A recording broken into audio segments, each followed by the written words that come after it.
les amis, alors aujourd'hui on va parler de comment sortir de sa zone de confort. C'est une demande qu'on m'a plus ou moins faite dernièrement. J'avais déjà fait une vidéo là-dessus, sur sortir de sa zone de confort. Et aujourd'hui je voudrais vous faire ça, mais je vais avoir une approche qui sera totalement à contresens parce que je vais essayer de vous apporter une autre façon de voir la chose. Mais d'abord, qu'est-ce que c'est? Qu'est-ce qu'on entend? Qu'est-ce que ça veut dire sortir de sa zone de confort? Bien, sortir de sa zone de confort, comme on l'entend aujourd'hui par toutes les méthodes de coaching qui existent, c'est une façon, ça veut dire que vous avez des efforts à faire pour pouvoir réussir à rentrer dans quelque chose qui vous convient de mieux. Et donc, à ce titre-là, on va vous dire qu'il va falloir un petit peu bouleverser vos habitudes, qu'il va falloir que vous puissiez être capable de... Comment je pourrais dire ça? Ouais, que vous soyez capable un petit peu justement de sortir de ces choses que vous savez faire, même si elles ne vous conviennent pas trop, pour pouvoir atteindre des objectifs ou dépasser des limites que vous croyez bien installées et infranchissables. Et moi, je n'aime pas trop cette phrase sortir de sa zone de confort parce que tout simplement, si je suis dans ma zone de confort, j'ai pas envie d'en sortir. Voilà, c'est aussi simple que ça. Je pense que le bon terme, en tout cas celui que moi je trouve le plus approprié, ça serait plutôt comment trouver sa zone de confort. Et cette fameuse zone de confort de laquelle on vous dit de sortir, en fait, ce serait plutôt la zone d'inconfort connu. C'est-à-dire que au bout d'un certain moment, vous vous enlisez dans vos situations parce que y a quelque chose qui vous convient pas, ça c'est clair. Peut-être un emploi, peut-être une situation familiale, des repas de famille obligatoires ou quelque chose qui soit pas très très agréable, mais que vous faites, que vous continuez de faire parce que avec le temps ça s'est installé. Vous connaissez un petit peu le malaise ou le mal-être que ça vous procure, mais c'est un mal-être et un malaise qui sont maîtrisés, qui sont connus. Donc cet inconfort-là, c'est un inconfort connu. Donc je pense que le vrai titre de la vidéo, ça pourrait être comment sortir de sa zone d'inconfort connu pour aller vers sa zone de confort. Moi, je voudrais vous approcher ça d'une manière donc un peu à contresens. Parce que il y a vous qui parlez avec votre langage, qui vous exprimez, puis qui dites des choses, et il y a le langage littéral que comprend et qu'entend votre partie inconsciente. L'inconscient, il entend que le littéral. C'est pour ça que par exemple en hypnose, lorsque l'on travaille, on va pouvoir adresser des suggestions, des messages au subconscient, à l'inconscient, même par des négations. Parce que l'inconscient, le subconscient, lui, se saisit des mots dans le sens littéral. Donc, quand on demande à quelqu'un de sortir de sa zone de confort, il y a un message qui est plus ou moins compris. On va d'ailleurs adopter la phrase « tu vois ce que je veux dire », mais il y a quand même un message qui est compris par l'inconscient d'une façon totalement inverse. C'est vraiment un gros contraste entre ce que l'on dit, entre ce que l'on veut dire et ce que l'on dit. Alors, quand vous allez dire à quelqu'un « ouais, tu dois sortir de ta zone de confort », il va probablement comprendre le sens de votre phrase, mais il y a une partie de lui qui refuse directement ça, c'est l'inconscient, parce qu'il se dit « attends, Coco, si moi je suis dans ma zone de confort, qu'est-ce que tu veux m'en faire sortir? C'est déjà pas évident à trouver une zone de confort. » Or, la vérité, c'est que les gens sont pas forcément dans des zones de confort, en tout cas pas ceux qui sont en train de traiter de ce genre de sujet-là. Ceux qui se disent qu'ils doivent sortir de leur zone de confort, c'est pas qu'ils sont dans une zone de confort de laquelle ils doivent sortir, c'est que justement, ils sont dans une zone d'inconfort connue et qu'ils aimeraient bien se retrouver dans une zone de confort. Donc à ce titre-là, ils vont dire qu'est-ce que je dois changer pour pouvoir atteindre cette zone de confort. Alors, ça serait bien de commencer par dire les mots justes, de commencer par dire sortir d'une zone d'inconfort ou bien gagner une zone de confort, afin que et vous et votre inconscient, votre subconscient, soient capables d'entendre le même message et puis se disent que c'est constructif. Parce que effectivement, un inconscient qui se dit qu'il doit sortir de sa zone de confort, lui, il va dire non, j'en ai pas envie, c'est quoi cette histoire? Donc, commençons déjà par ça. Maintenant, j'ai pas forcément l'intention de vous dire que vous devriez vous... Comment je vais dire ça? vous contraindre ou vous discipliner à faire des choses qui ne vous plaisent pas. En vérité, lorsqu'on veut gagner sa zone de confort, c'est justement qu'on a quelque chose dans sa vie qui n'est pas forcément exactement ce qu'on aimerait voir dans sa vie, et donc on aimerait changer certaines choses afin d'obtenir, d'atteindre un meilleur état d'être, une zone de confort justement. Et donc, eh bien, vous allez vous trouver simplement à devoir je cherche les mots juste pour m'exprimer. Vous allez vous trouver à devoir effectivement peut-être faire des petits efforts, mais je ne crois pas que ce soit bien interprété et bien compris, les choses qui soient nécessaires pour pouvoir atteindre une zone de confort. La vérité, c'est que la plupart des choses qui vous maintiennent dans cette zone d'inconfort dans laquelle vous êtes et qui par une réflexion ou une autre, vous a demandé d'opérer des changements pour aller dans une autre zone, une zone de confort, eh bien ce sont des choses qui sont pour la plupart du temps, voire 9 fois sur 10, des choses qui sont liées à des croyances limitantes. Par exemple, le fait que vous ne changiez pas un emploi ou un job parce que vous croyez que à cause de ça, vous ne pourrez plus subvenir à vos besoins, vous ne pourrez plus faire ceci ou plus faire cela. Le fait que vous n'alliez pas répondre non lorsqu'on vous invite à un repas de famille, alors que finalement dans ces repas de famille, certains ça se passe très bien, hein, j'espère même pour la plupart, mais il y a quand même des repas de famille qui sont chiants, on n'a pas envie d'y aller, puis des fois on n'ose pas dire non, parce que on n'ose pas dire non à un parent, parce qu'ils ont tout donné pour nous, on n'ose pas dire non à ceci, à cela, mais c'est derrière des croyances limitantes, et souvent on le fait parce que soit on s'inquiète pour quelque chose pour nous, donc on est déjà dans une variante peur, ou soit parce que on s'inquiète de décevoir, de rendre triste, ou de faire quelque chose qui va amener quelqu'un à être déçu de nous. Et là on est encore dans une variante peur. Et je crois que s'il y a une façon de sortir de cette zone d'inconfort pour atteindre la zone de confort, eh bien, c'est pas des exercices de la discipline et puis faire quelque chose qui soit forcément désagréable. Je pense que c'est plutôt une belle aventure que vous pouvez mettre en place et que ça demande juste une chose capitale, qui va être la seule première brique, la seule fondation de ce mouvement en direction de votre zone de confort. Et cette chose-là, c'est juste un tout petit peu de courage. Alors, il y a des gens qui vont le comprendre de facto comme ça et qui vont se dire ok, je me sers de ça, puis il y a des gens qui vont peut-être l'entendre mais qui ne l'ont pas le courage. Alors pour ces gens-là, il y a possibilité de se faire aider par un coach, par un thérapeute qui travaille avec des méthodes de communication, de l'hypnose, de la PNL, des choses comme ça. Il y aurait des tas et des tas d'approches. Simplement, vous aurez différentes approches. Certaines seront des approches passives et certaines seront des approches actives.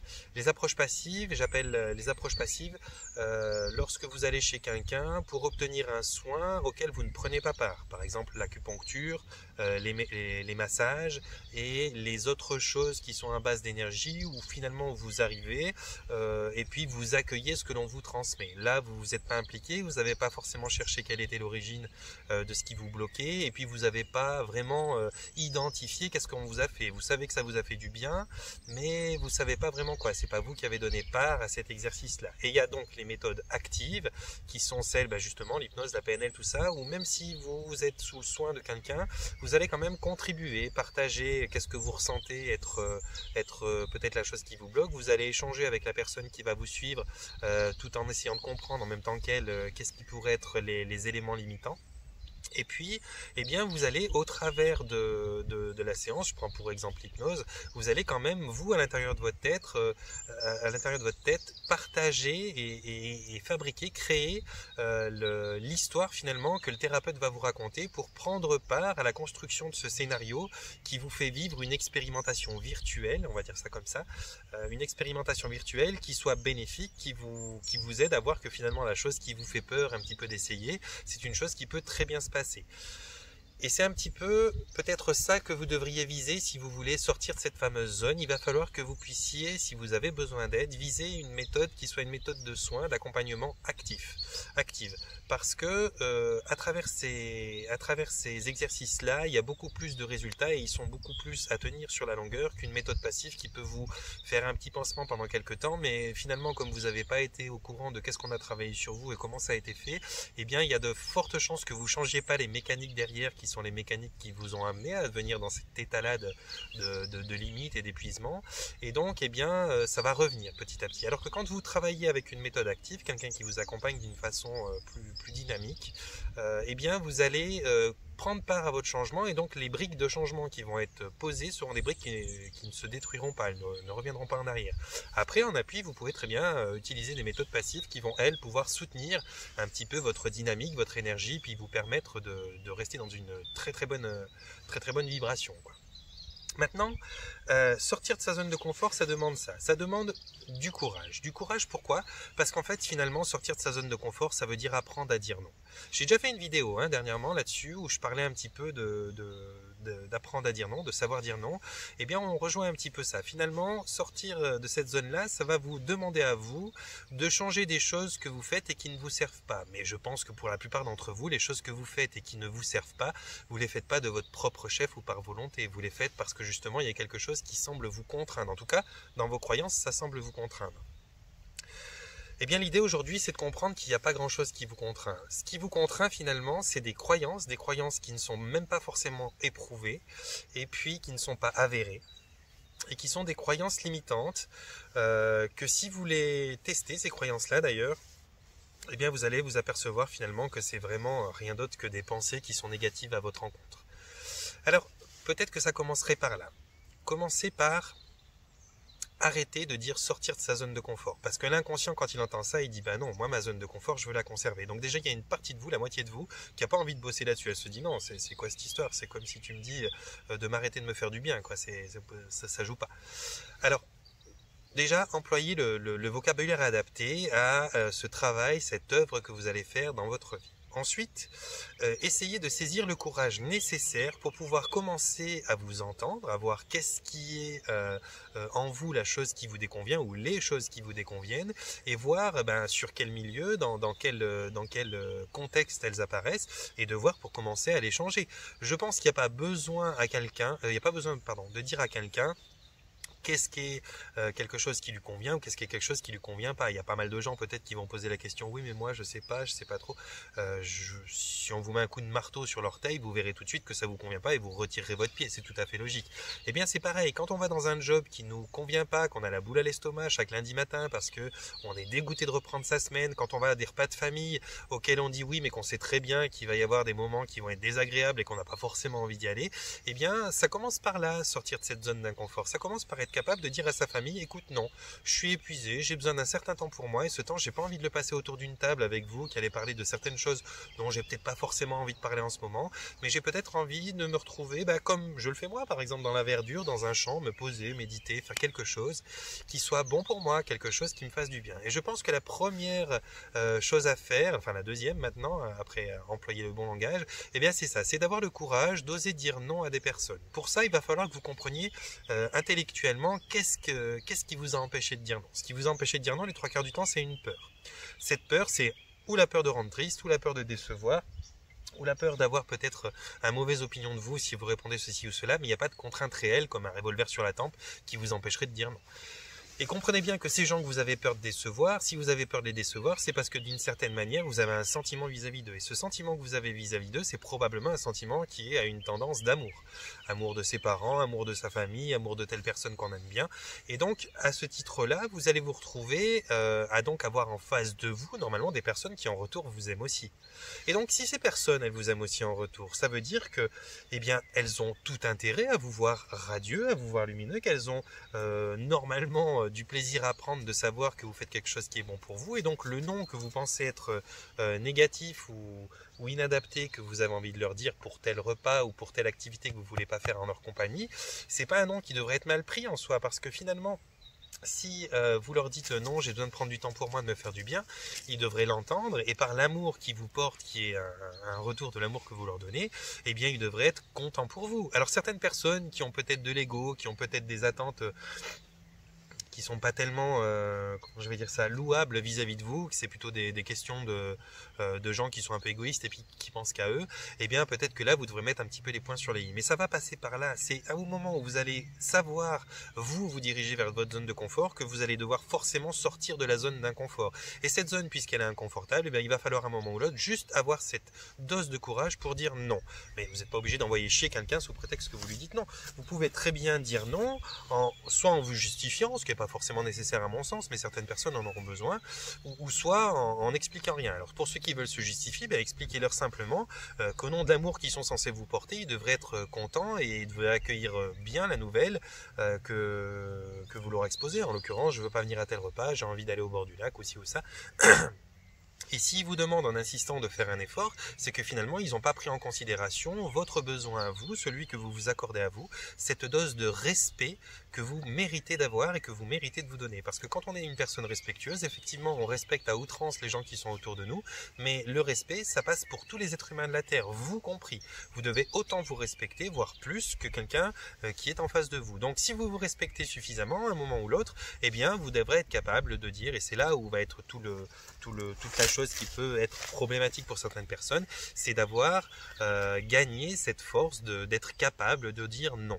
Ça passe beaucoup par là. Beaucoup de personnes vont passer par là. Maintenant, la plupart des choses qui vont vous freiner, c'est encore des croyances limitantes. Un patron, un ci, un ça, qui, puisqu'il vous paye votre salaire et puisqu'il vous possède d'une certaine manière, à chaque fois qu'il va vous poser une question, va vous mettre dans l'embarras parce que vous allez vous dire que ça a peut-être des conséquences. Si je lui dis non, je veux pas faire par exemple, je sais pas, je postule que vous n'aviez pas envie de faire un travail le dimanche parce que normalement vous aviez ce jour de congé et tout, et que lui il vous demande. Normalement, vous pouvez lui dire non, je me suis déjà organisé pour quelque chose, ou bien je suis épuisé, j'ai besoin de temps pour moi. Mais peut-être que certaines personnes ne vont pas oser parce qu'elles vont se dire merde, quelqu'un va me passer devant, je vais perdre mon job, je vais être mal vu, ou bien on va croire que je manque de volonté, et ceci et cela. Et si vous faites ça une fois, vous devrez l'accorder quasiment toutes les fois, cette réponse oui. Parce que à chaque fois que vous répondrez oui à un patron qui vous le demande, ou à quelqu'un qui vous possède d'une certaine manière et qui vous demande, de plus en plus vous allez renforcer cette position de dominateur et de soumis. Donc peut-être que la bonne chose en premier, ce serait de prendre le courage de dire non. Les conséquences, normalement, sont jamais aussi graves que ça, à moins que vraiment vous fassiez du laxisme et puis que vous essayez de dire non en permanence. Quand vous savez dire non au bon moment, vous savez peut-être aussi d'une meilleure façon, comme j'ai expliqué dans d'autres vidéos, dire oui d'une meilleure qualité. Donc ça passe par là, ça va passer par apprendre à savoir dire non, ça va passer par être capable de prendre du temps pour vous, et pour ça vous avez besoin de prendre du repos. Avant de sortir de sa zone d'inconfort, avant de chercher à gagner sa zone de confort, il faut déjà se mettre en capacité de recevoir, d'accueillir et de comprendre ce dont on a besoin. Et la plupart des gens, dans mes vidéos je m'adresse aux gens qui ont ces problèmes-là bien sûr, mais la plupart des gens vont souffrir peut-être d'un épuisement, d'une fatigue, d'un ras-le-bol de certaines choses, d'une contrainte ou d'une pression trop forte, et ils sont tellement abîmés d'une certaine manière que finalement ils ont de la peine à avoir un regard objectif sur eux et de voir qu'est-ce qui est bon pour eux. Et les choses qui sont bonnes pour vous, c'est peut-être les premières choses à identifier pour pouvoir savoir vers quoi devoir vous diriger et qu'est-ce que vous ne devez plus accepter dans vos vies. Alors évidemment, ça peut bouleverser des choses, ça peut vous faire vous rendre compte que tout d'un coup le job que vous faites, il vous convient pas, qu'il faut que vous trouviez autre chose. Il y a la conjoncture, il y a tout un tas de choses qui vont avec et qui peuvent vous faire avoir des façons un petit peu réticentes de vous poser ces questions-là. Mais écoutez, ça n'engage à rien. Vous pouvez au moins voir qu'est-ce qui vous paraît être bon pour vous, et même si vous n'avez pas l'audace, les possibilités ou le courage de les mettre en place tout de suite, au moins vous les aurez identifiés. Vous pourrez garder ça à l'objectif, commencer à le mettre dans vos visualisations, dans vos pensées, pour que vous puissiez petit à petit essayer de travailler à trouver quelque chose qui soit l'élément déclencheur qui va vous permettre de...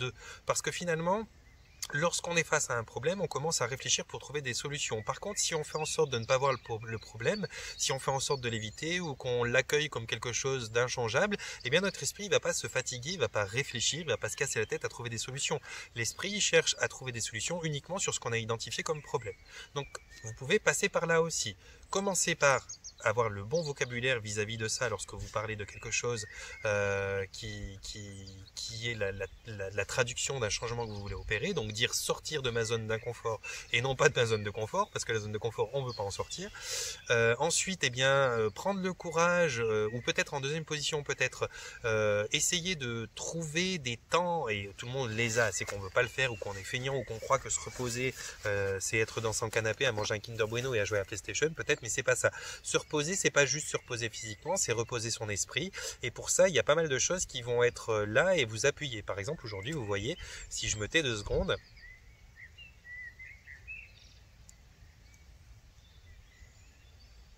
il y a toute une ribambelle d'oiseaux qu'on entend. Moi, je viens d'en voir voler un trop beau là, mais il y a toute une ribambelle d'oiseaux qu'on entend. Il y a plein d'animaux qui sont là par là autour. Et puis, il y a une forme de plaisir. Il y a même la petite rivière, 5 mètres plus bas, là, qui est là, à me chanter son chant de l'eau. Et puis, ça, c'est des choses qui, déjà, sans même que vous ayez rien à faire, juste d'être là, c'est ressourçant. Maintenant, pour tous ceux qui travaillent en chromothérapie ou lithothérapie, vous savez que quand on est comme moi, assis dans l'herbe, il y a des énergies telluriques qui se transmettent, qui sont très, très bonnes pour vous, qui vous rechargent, qui aussi vous déchargent de certaines tensions, certaines toxines que vous avez, mais vous avez aussi la couleur verte. La couleur verte en chromothérapie, vous saurez que c'est une couleur de soin, c'est quelque chose qui vous apporte énormément. Ça fonctionne sans même que vous ayez besoin de vous en préoccuper ou que vous fassiez quoi que ce soit. Il suffit juste de vous plonger dans ces endroits-là.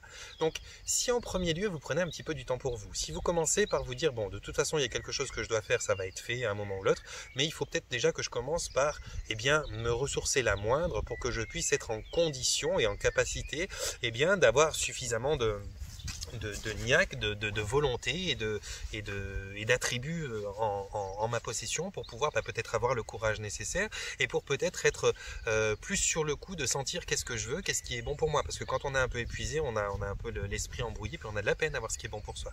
Donc, vous pouvez aller, premièrement, vous recharger en nature. On est dans la belle saison, hein, le printemps, ça s'y prête forcément.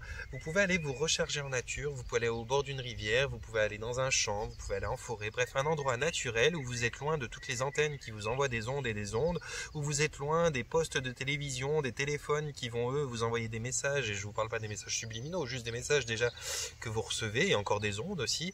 Et puis, vous pouvez aussi commencer à vous dire que votre eau, l'eau que vous buvez, l'eau que vous buvez à la maison, ça doit être une eau de qualité.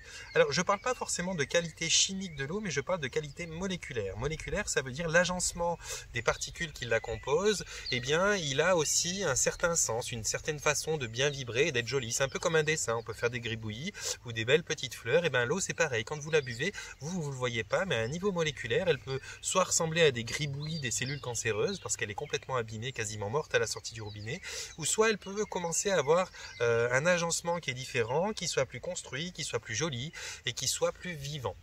Et ça, comment vous le faites? C'est simple.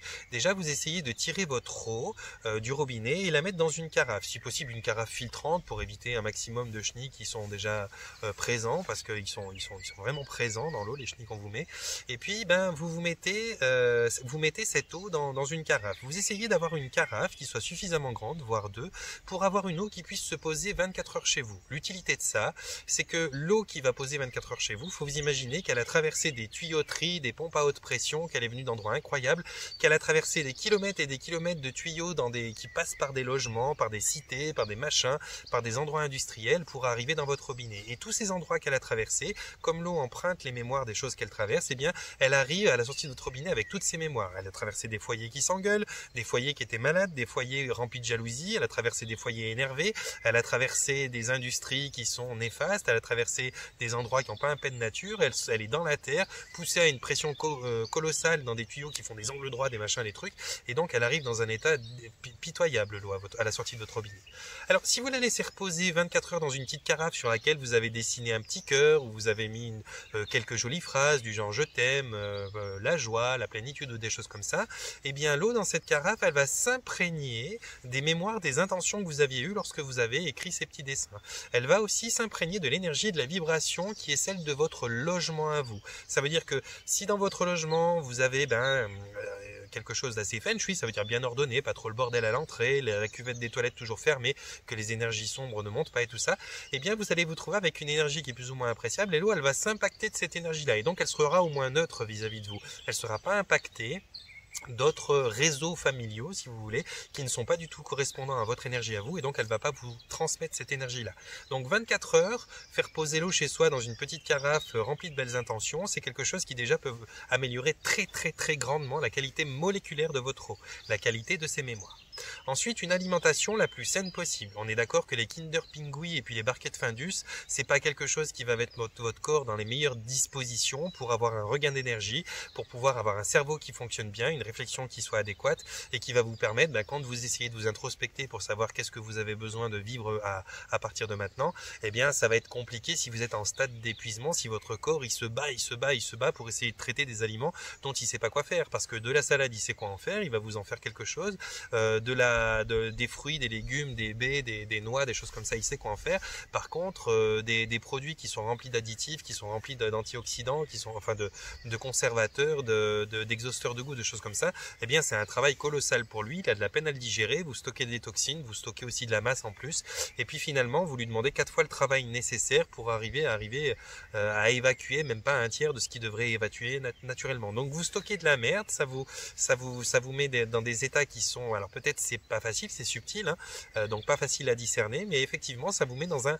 état d'épuisement et ça donne pas peut-être le petit plus à votre corps aussi pour avoir justement une bonne dynamique de je vais changer.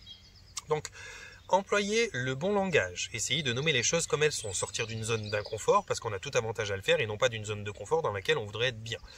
Après, essayez d'avoir le temps pour vous introspecter, pour venir vous recharger si vous êtes épuisé, prendre le minimum dont vous avez besoin pour pouvoir être déjà dans un état d'esprit plus apaisé et qui vous permette plus facilement, alors déjà d'être bien, parce que quand on est dans un endroit comme ça avec les eaux et tout, on est bien, mais en plus qui va vous permettre lors de réflexion d'avoir des réflexions qui sont moins dans les nerfs, parce que quand on réfléchit avec les nerfs, avec la pression, on n'a pas des belles réflexions. Lorsqu'on est apaisé pour réfléchir, c'est plus facile. Et donc vous trouverez plus facilement peut-être les choses auxquelles vous avez vraiment envie de dire non maintenant et celles vers lesquelles vous voulez vous orienter. Et puis à la suite de ça, eh bien, essayez d'avoir une eau qui soit la plus saine possible et puis une alimentation qui soit qui vous serve, quoi, pas qui vous desserve. Alors moi ce que j'ai fait, parce que je suis comme vous, hein, je mange toujours des fois des choses qui sont vraiment inadaptées à mon corps, mais parce que voilà, j'essaye quand même de pas me retirer tous les petits plaisirs et c'est vrai qu'il y a des choses qui sont vraiment dégueulasses à manger mais très bonnes au goût, qui nous font du bien et qui nous font plaisir. C'est un petit peu nos petites addictions. Mais moi ce que j'ai fait, parce que je savais que si j'essayais de le faire au quotidien, j'y arriverais pas, je me suis dit voilà, du lundi au vendredi, je mange sainement, je m'autorise très peu de fromage, l'équivalent d'un annulaire par jour de fromage. J'essaye de limiter le gluten au maximum. Je fais fruits, légumes et si possible, si je dois manger des viandes, ça sera des viandes blanches et des viandes et des poissons. J'essaye vraiment d'éliminer un maximum le porc, le bœuf et toutes ces choses-là. Alors si je suis invité, je vais peut-être pas dire non, mais en général, j'essaye ça. Et puis le dimanche, enfin du vendredi au dimanche, alors là, je m'autorise si j'ai envie de faire un tiramisu, si j'ai envie de me manger, je sais pas, une fondue bourguignonne ou quelque chose. Et bien là, c'est plus facile. Je sais que j'ai ces 2 jours où je me lâche un peu et je fais plaisir à mon côté addict, et puis la semaine j'essaye d'avoir cette forme de discipline et depuis ça j'avoue que depuis que je fais ça, moi j'avais des lunettes avant, elles sont disparues parce qu'à force de manger des kilos et des kilos de carottes, et bien je me retrouve avec des yeux qui sont revenus à 10 sur 10 et donc j'ai plus besoin de lunettes. Je me retrouve avec une peau en meilleur état, ma réflexion, mais ma mémoire aussi c'est beaucoup plus réactif, ça va beaucoup plus vite pour trouver les choses que je dois trouver. Et puis quand j'arrive le week-end, les simples 2 jours où je vais un petit peu déconner sont pas des jours qui vont m'abîmer les 5 autres jours où j'ai fait vraiment la plupart du temps juste beaucoup de fruits, beaucoup de légumes, de choses comme ça. J'ai éliminé de ma vie les boissons sucrées, j'ai déjà jamais aimé l'alcool, donc c'était pas compliqué. Mais donc voilà, il y a une hygiène de vie qui est pas parfaite, mais qui est relativement saine au niveau alimentaire, pour pouvoir me permettre à moi d'avoir un corps qui soit capable d'assumer les différents stades d'épuisement que je vais pouvoir rencontrer à travers les activités que je fais au quotidien. Ensuite, l'eau que je bois, comme je vous l'ai expliqué, moi je la mets dans une carafe, j'ai 2 carafes, je mets dans une carafe, j'essaye d'avoir 24 heures d'avance avant de la boire pour qu'elle s'impacte des énergies de ma maison, des vibrations de ma maison, de moi, de ma famille, quoi. Et puis, j'évite au maximum les boissons sucrées, ça c'est clair et net. Moi le coca, des choses comme ça, j'ai jamais spécialement aimé, mais voilà, je prends plus de ces choses-là, plus du tout. Et puis je vais énormément tous les jours, alors j'ai un chien c'est facile, je suis obligé, mais je vais tous les jours en nature, je vais écouter les oiseaux, je m'amuse à faire des petites photos, des fleurs qui sont en train de sortir, je prends du temps pour moi, du temps de qualité, et c'est pas quelque chose que je dois savoir comment faire, il y a juste besoin de venir, là tu viens, tu te poses, basta, que tu viennes ici pour t'allonger dans l'herbe ou pour méditer ou pour simplement marcher, voilà. Mais maintenant, j'aimerais vous donner un secret qui est, enfin, qui n'est pas vraiment un secret, c'est assez connu, hein, mais j'aimerais vous donner quelque chose qui est vraiment l'outil génialissime qui peut vous permettre en tout temps d'augmenter la qualité de 300% de tout ce que vous allez faire pour vous. Et ce secret, c'est simplement de rester dans l'instant présent, mais sans compliquer ça avec une forme méditative impressionnante. Simplement d'être dans l'instant présent. Ça veut dire, je ne vais pas venir ici m'asseoir et puis me mettre un casque sur les oreilles, écouter de la musique et puis penser à mes prochaines vacances ou penser à des trucs que j'ai fait avant. Non, je suis dans l'instant présent. Là, quand je fais la vidéo, je suis dans l'instant présent parce que je dois composer. Je fais tout comme ça. Je prends pas de notes, hein, j'improvise sur le moment, donc je dois être dans la réflexion du présent. Et puis, lorsque je vais arrêter cette vidéo, je vais probablement aller regarder un petit peu comment ça se passe, la vie macro là, qui est au milieu des herbes, les petits insectes qui dorment dans les fleurs en rond. J'adore regarder ça. Et puis, je vais vraiment être dans le présent où je vais alors profiter vraiment de m'allonger et je vais me concentrer sur ma respiration. Parce que c'est une très bonne méthode, un très bon moyen, la respiration, pour pouvoir toujours se centrer dans le présent. Alors, vous avez tout plein d'outils de ce genre-là. Vous avez la possibilité de vous poser là avec un trépied, un cadre et puis de peindre le paysage qui est en face de vous. Vous avez la possibilité de regarder avec grande attention au milieu des arbres ou des machins où c'est que va sortir un petit animal et d'être concentré à l'attendre, voir où il va sortir. Vous avez la possibilité de méditer. Vous avez tout un tas de choses qui sont de très très bons outils pour pouvoir vous connecter au moment présent. Et je crois que le moment présent, c'est celui qui est le plus salutaire pour qui que ce soit. Il y a surtout que là que tu peux agir finalement, parce que quand tu veux vérifier quelque chose dans ton passé ou quand tu veux prévenir ton futur, tu perds ton présent et puis tu n'as aucune possibilité d'action vraiment ou d'interaction. Donc tu vas pas être efficace en quoi que ce soit. Par contre, quand tu es dans le présent, tu peux vraiment faire quelque chose pour toi sur le moment et puis c'est vraiment bénéfique. C'est quelque chose, c'est le seul endroit où tu puisses changer quelque chose. C'est le seul endroit où tu puisses interagir avec toi-même et ton être. C'est dans le présent, c'est dans tout de suite, c'est dans l'instant. Il n'y a que là que tu peux faire quelque chose de réel. Il y a pas d'autre chose.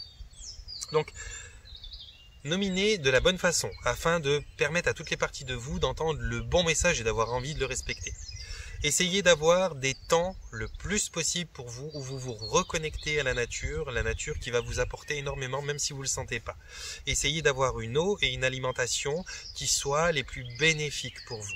Et puis surtout, comprenez que sortir de cette fameuse zone d'inconfort, c'est pas quelque chose qui doit vous coûter cher et qui doit être fait en étant pour vous une épreuve. Au contraire, c'est quelque chose qui doit vous faire du bien. C'est le même principe que quand tu marches l'été sur un goudron qui est brûlant et que vite tu cherches la petite surface d'herbe pour arrêter parce que ça te crame les pieds, ou quand tu marches sur des cailloux et que pareil, tu cherches à marcher sur la mousse ou sur l'herbe parce que les cailloux te font mal aux pieds. Quand tu es dans une zone d'inconfort, tu cherches juste à gagner plus de confort. Donc c'est à force de l'appeler comme ça, sortir de la zone de confort, sortir de la zone de confort, sortir de la zone de confort en permanence, de le lire dans les journaux, dans les magazines, de l'entendre chez les coachs, que finalement on s'est dit que c'était quelque chose de compliqué à faire et qu'on se dit mais merde, comment je fais pour sortir de la zone de confort? Mais c'est normal, parce que le message à la source, il est pas bon. Sortir de sa zone de confort, qui aurait envie de sortir de sa zone de confort? C'est comme s'il y a un endroit où il y a des cailloux par terre et puis un petit coussin, puis que je te dis ah non, sors de ton coussin pour être mieux, quoi. Tu vas dire non, je serais pas mieux sur les cailloux que sur mon coussin. C'est pareil dans ta vie, tu vas pas sortir de ta zone de confort pour aller t'installer dans quelque chose de mieux. Tu vas sortir de ta zone d'inconfort connue pour viser justement une zone de confort. Donc peut-être que quand le message il est expliqué comme ça, c'est plus facile pour vous de comprendre que finalement ça va pas être quelque chose de laborieux, de dur, et que c'est pas l'effort ultime qu'on vous demande. D'ailleurs moi personnellement je vous demande rien, mais peut-être que vous le demandez à vous, mais vous l'employez pas les bonnes phrases et les bons mots pour vous le demander, et donc c'est clair qu'il y a cette partie inconsciente de vous qui dit non, moi ça me fait bouder un peu, j'ai pas trop envie de sortir de ma zone de confort, ou alors explique-moi, je suis pas dans une zone de confort et là je suis d'accord de sortir, donc expliquez-lui. On sort de notre zone d'inconfort à partir de maintenant. Et vous verrez que de partir à l'aventure, comme ça va vous permettre de vivre plein de choses qui sont bonnes pour vous, ça va vous permettre d'élargir vos cercles sociaux, ça va vous permettre d'être surpris, et puis petit à petit, quand on commence à dépasser comme ça des choses qu'on n'osait pas avant, par exemple dire non à sa famille pour un repas, ou dire non à un employeur pour tel ou tel jour en plus, ou faire ceci ou faire cela, des choses que vous ressentez vraiment à l'intérieur de vous comme l'envie de faire, et bien vous verrez que petit à petit, quand la première marche, la deuxième marche, la troisième marche, et que vous vous rendez compte que finalement c'est plus vous et vos croyances limitantes qui vous empêchaient avant de vous dire oui à vous-même et non aux autres, eh bien vous vous apercevrez que comme ça marche, votre être intérieur, votre intellect, toutes les parties de vous qui ont pu observer cette expérience qui a marché, vont dire ah bah ouais ça marche. Et donc les croyances limitantes vis-à-vis de ces sujets que vous n'osiez pas aborder avant, eh bien vont se briser, vont se casser. Et petit à petit, vous allez construire un nouveau référentiel d'expérience qui lui c'est un référentiel d'expérience où quand vous dites oui, c'est un oui qui est une bonne qualité parce que vous savez aussi dire non, et quand vous dites non, eh bien votre non finalement il ne vous fait pas peur parce que vous apercevrez que dire non c'est une des deux possibilités de réponse que vous avez dans la vie, parce que vous avez le droit de répondre oui ou non, c'est un droit, vous avez le droit de vous respecter autant que ça. Et quand votre cerveau il est d'accord que le non et le oui sont à la même puissance, sont à la même hauteur, ont les deux autant de mérite et que les deux sont autant utiles l'un que l'autre, et il n'y a pas que le oui qui peut marcher, le oui pour les autres, eh bien tout d'un coup il va arrêter de croire que les non sont dangereux et peuvent vous faire du mal ou faire de la peine à quelqu'un, et que donc on va vous regarder d'un œil de dire tu penses qu'à ta gueule. Donc ça passe par ces petites choses là. Je vous fais un récapitulatif. Arrêtez de nommer cette zone de confort qui n'en est pas une, et commencez par la nommer zone d'inconfort. Comme ça, quand vous aurez envie de sortir de cette zone, ben, ce sera plus facile d'avoir envie de sortir de la zone d'inconfort que de celle de confort. Prenez du temps pour vous, arrêtez de vous reposer simplement en dormant, ça c'est du repos physique mais c'est pas du repos mental, c'est pas du repos émotionnel.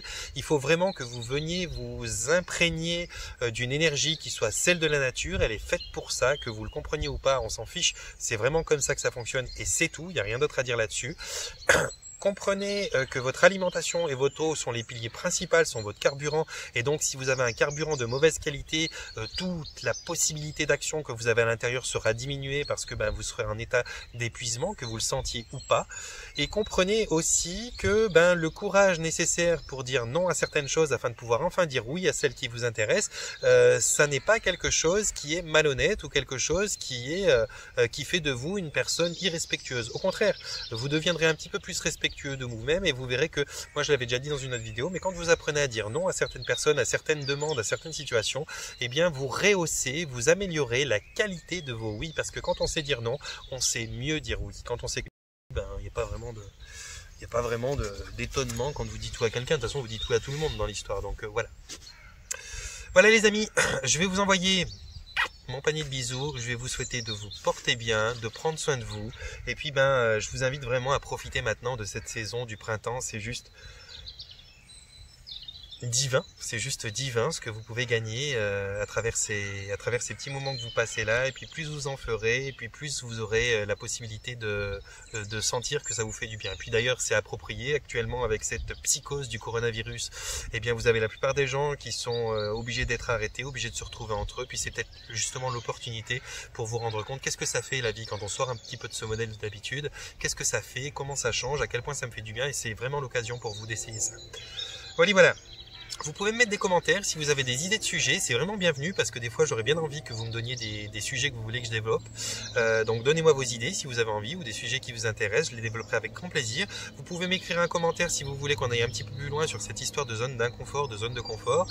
Et puis vous pourrez aussi me rejoindre sur Facebook ou dans mon groupe L'intention base du changement, parce que je vais vous laisser dans la description de cette vidéo bien sûr le lien pour pouvoir m'y retrouver. Voilà, panier bisous, portez-vous bien. Prenez soin de vous.